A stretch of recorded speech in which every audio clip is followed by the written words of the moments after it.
મધદરિયે coast guard દ્વારા દિલધડક rescue કરાયો। મહારાષ્ટ્રના દાહણુ દરિયામાં ફસાયેલા 5 માછીમારોને સુરક્ષિત રીતે બહાર લાવવા દમણ કોસ્ટગાર્ડે આજે દિલધડક કામગીરી કરી છે। માછીમારી કરવા ગયેલ ભક્તિ સાઈ નામની ફિશિંગ બોટમાં પાણી ભરાઈ જતા આ માછીમારો ફસાઈ ગયા હતા। આ ઘટનાની જાણ દમણ કોસ્ટગાર્ડને થતા તાત્કાલિક તેમની હેલિકોપ્ટર ટીમ મદદ માટે પહોંચી।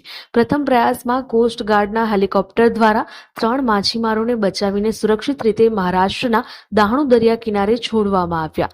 ત્યારબાદના બીજા ચક્કરમાં બોટમાં ફસાયેલા બાકીના 2 માછીમારોને રેસ્ક્યુ કરવામાં આવ્યા હતા અને તેમણે દમણ લાવવામાં આવ્યા। આ બેમિસાલ બચાવ કામગીરીને લઈને દમણ કોસ્ટગાર્ડની હિંમત અને કમિટમેન્ટને લોકો બિરદાવી રહ્યા છે।